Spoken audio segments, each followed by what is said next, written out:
Bricks and mounted antlers. Horseshoes, buckets. Okay, yeah, there was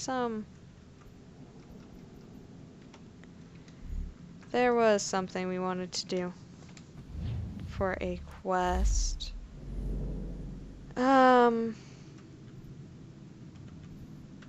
Logbook? Be in here?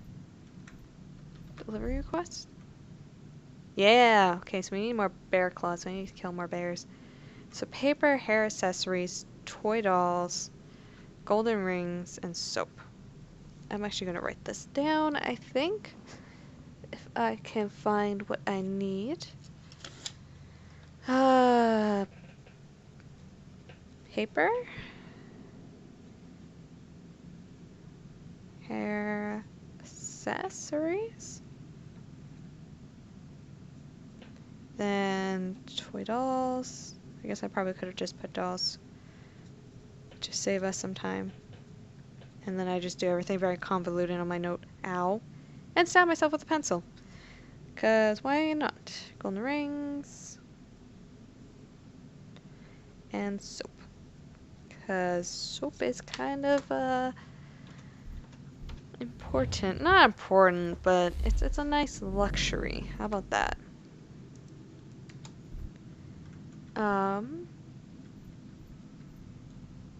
Immediately forget paper. I don't have the right arsons for that. I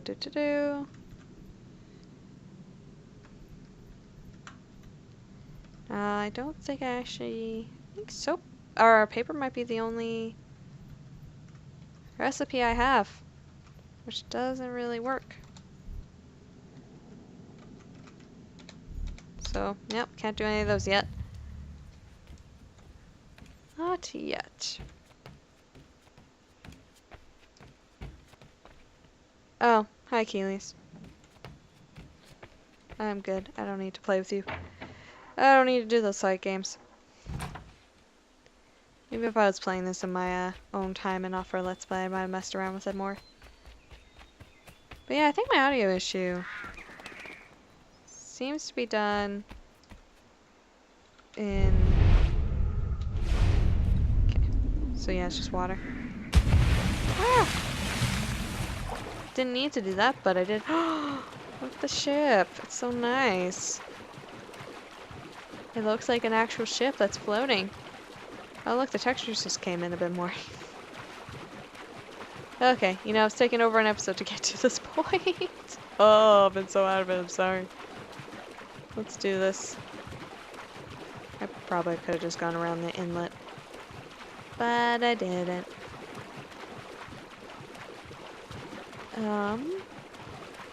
There's someone up on a horse right there. It's like, why didn't you just... You could have just gone around. You could have just called your horse and gone around. But no, you had to swim through the lake. It's like, yeah, why not? Hello. Oh. Sure. The hard way, main mission. The Aquila must be equipped with cannon at the Martha's Vineyard. Officers must also be hired to command the new guns. Do you want to start a naval mission? Oh.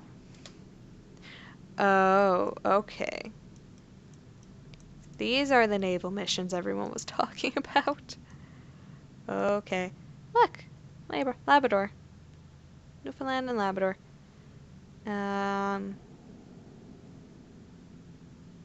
Prince Edward Island. I think that's New Brunswick and this is Nova Scotia. Okay. And Ontario, so Quebec. Okay, anyways. I know my Canadian geography to a certain extent, because Hudson's Bay, and yeah, obviously the Great Lakes.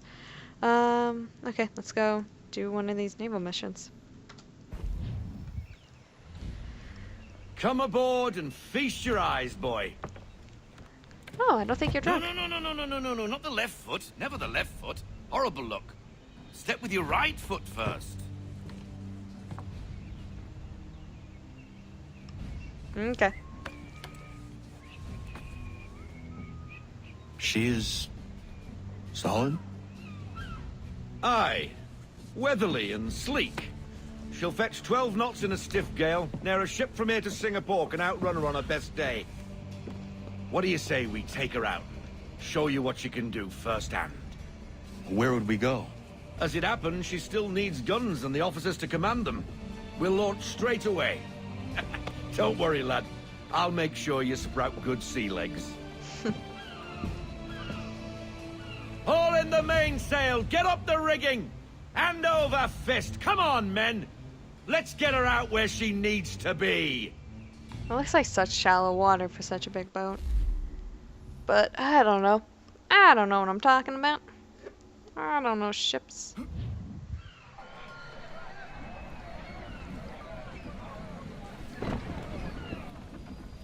East Coast, 1773. East Coast, that's all you're getting. Oh, look at all the ships.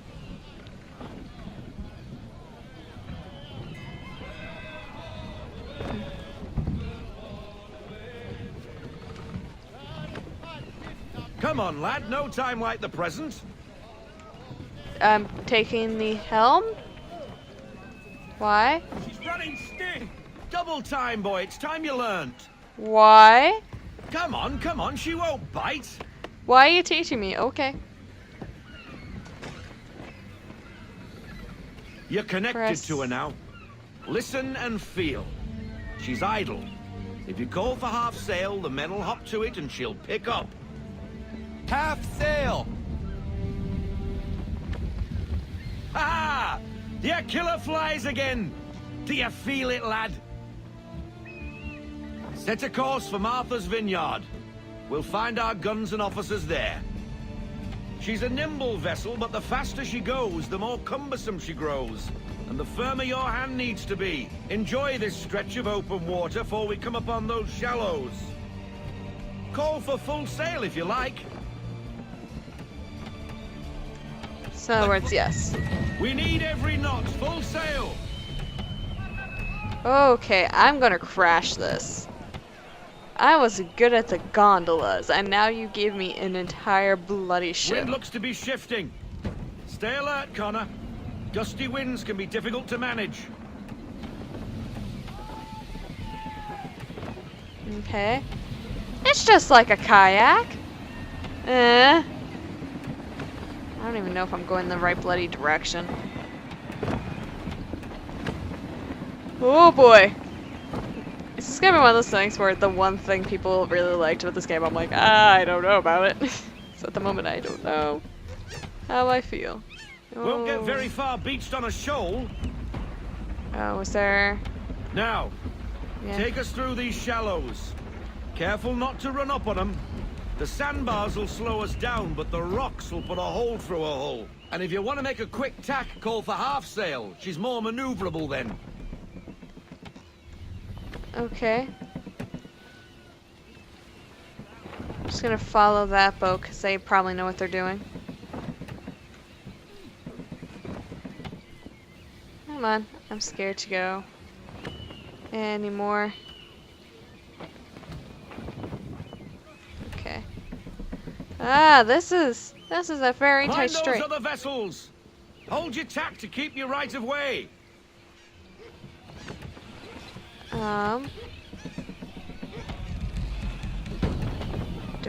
Don't. Okay.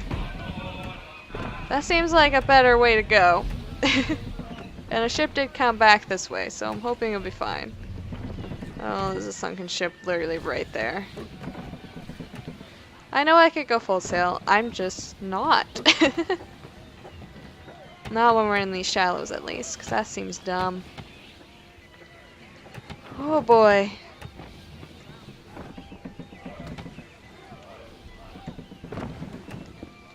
Come on. We got this, I think. Rogue wind! Maybe go with it to a certain extent.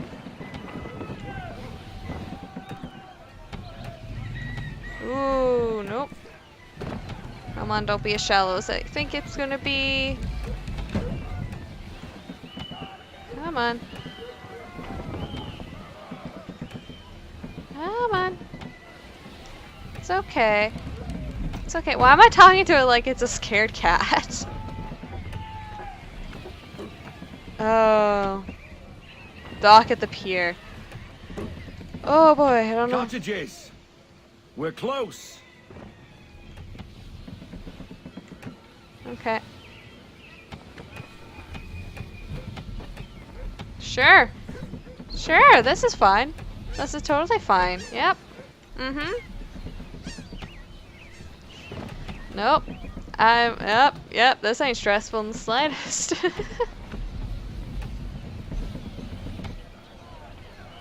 To be fair, we're doing pretty alright. No sail. Full stop. No sail. Haul in everything. There you go.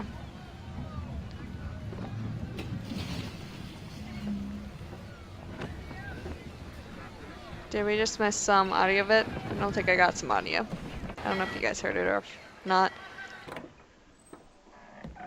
Oh, hello, Miss Mandy. You're looking every bit as ravishing as I remember. After all these years, you sail all the way to the vineyard to pay me compliments? We are looking for David and Richard Clutterbuck. Nice to see you, too. Robert Faulkner. Where the hell you been? Sorry for leaving like I did, lads, but where I was going, no one could know. You two working much? Nah, between contracts at the moment.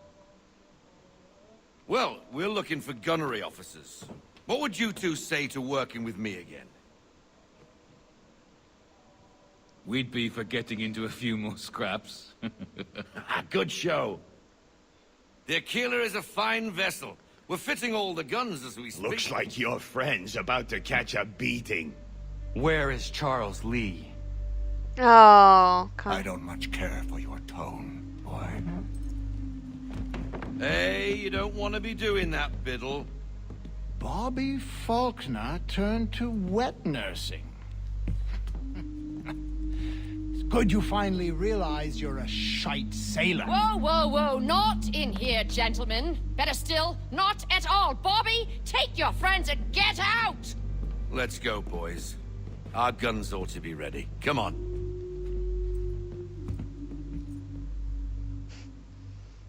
Well, this can't end well. Actually, it's kind of fascinating we haven't really gone after any of the big names yet. Definitely a different change of pace in the story. I guess there wasn't even really any big... Was there any big names in Revelations, or were we just kind of doing things? Oh, I have to do this again? This will do us good for a long while. Oh. Well, we have some... So I say we have some codex, and we went straight to one. So David and Richard Clutterbuck, 1733 and 1735. David and Richard Clutterbuck were gunners in the merchant navy starting in mid-18th century. According to their reputation, these two aren't averse to friendly fistfights over pretty much anything. So if you're talking to them, try not to mix up their names. David is the older brother, Richard is the younger. Oh, and definitely don't try and be funny with their surname. The Clutterbucks were a Dutch family who moved to London when David and Richard were young. Their father was a dock worker, and so the two brothers grew up near and in the dockyards, running errands to pass the time and earning extra cash. They showed an early aptitude and affinity, if you will, for fighting. The two brothers joined a crew with Robert Faulkner on board the Stalwart in 1750 and working with him until he disappeared in 1753. Unlike many who go to sea in search of adventure and treasure, the Clutterbucks' motivation was somewhat different. Guns. They grew up hearing the stories of the sea, but it wasn't until they overheard a gunner talking about the power of his cannon that they decided a sailor's life was for them. The sailor was not in fact talking about an actual cannon, but the impressionable lads missed it. Do you see what I'm saying? I'm saying he was talking about another type of cannon. A different weapon altogether. I'm saying he was saying his cannon had power. I'm using speech marks to make it obvious. He had a powerful weapon. He wielded an enormous penis. Still don't get it? Oh well. I don't need this tonight. The Clutterbucks spent years traveling on various merchant and privateer vessels, almost always hiring on as a pair. They eventually settled semi-permanently in Martha's Vineyard, taking it as a place to rest between contracts before they would get tired of all the quiet and hire on to another crew. I'll explain that joke again later. No, Sean, I got it. I got it. Amanda Bailey, born 1730. Amanda Bailey was a well-known and well-liked innkeeper in Martha's Vineyard around the time of the American Revolution. She was born in North Carolina in 1730, the oldest of a large family. Her mother died when she was 14, leaving young Amanda to work and help care for her younger brothers and sisters alone. Amanda first crossed paths with Robert Faulkner when she was a teenager. He was working for the United Company of Merchants. She was a barmaid.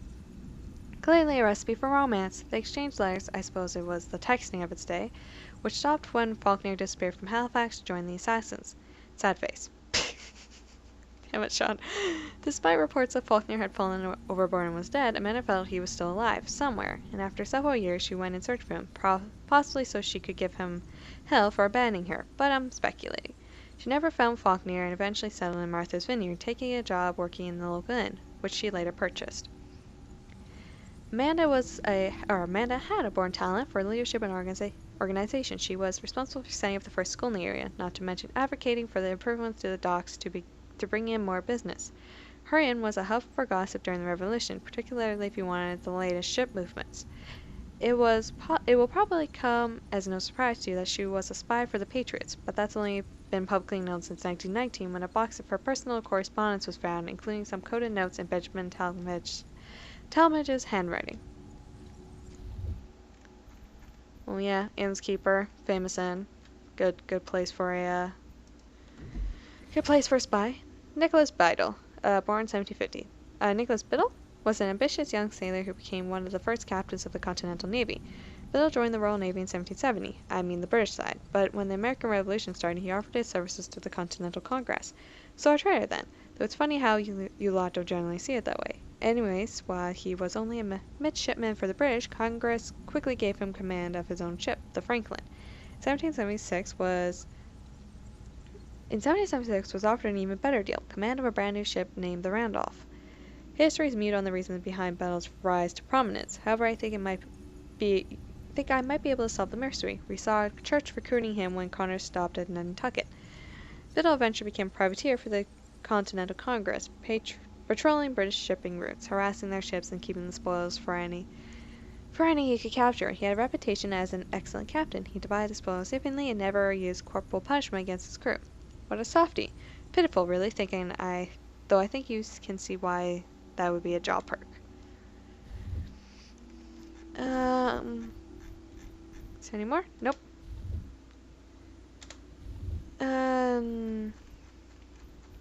Easy if we just go into recent entries anyways. Naval ships. You probably don't know much about 18th century naval warfare. Nothing. Because you don't know much about anything at all. Rude. So here's a rundown of some of the types of vessels you're likely to encounter. Frigates. They are... Frigates? These are long, relatively light vessels with a lot of guns, more than 28 if you want to get technical about it. Frigates were light and easily maneuverable, so they were often used for reconnaissance or escorting merchant vessels. Frigate is also a terrific word to use if you want to swear but your mother-in-law is nearby. Gunboat. No, if you're married in my family, I hope you're good with swearing. Because I might not be the one who's doing that. Surprisingly enough. Because I'm somehow the one with the better control. Anyways, these are smaller vessels generally containing only one gun, but it was a really big gun. The gun in the boat is where the term gunboat gets the word gun from. So I don't know why the word boat is there. Gunboats were... Gunboats were relatively inexpensive to build, could be assembled quickly. They were most often used to bombard targets on land. Although gunboats could easily be destroyed by a larger ship, such as frigates, several gunboats together could do some serious damage before a larger ship could destroy them all. Strength in numbers. And guns, of course. Mostly guns. Schooners. Schooners, I know. Schooners are a small, light craft noted for their speed. They were preferred ships for privateers during the American Revolution. They were nothing better for breaking through enemy lines faster than you could get shot at, or for making a fast getaway. Nowadays, of course, we have jet skis. And if I am correct, which I might not be, it is a schooner called the Blue Nose that is on the Canadian dime. I think. It's definitely a boat, and I'm pretty sure the boat's name is Blue Nose. Man of war. This isn't really a naval classification, but more of a catch-all term for warships carrying a lot of cannons. Most of the man of wars you'll likely see will be ships of the line, which are essentially big ships with multiple gun decks stacked on one another. Basically a naval warfare consisting of lining up your ships broadside against the enemy ship in order to hit them with the most cannonballs possible. Of course, the enemy would be trying to do the same thing. Particularly the biggest ships with the most guns usually won, leading to the building of more ships with even bigger guns. It wasn't sophisticated, but by God, it worked.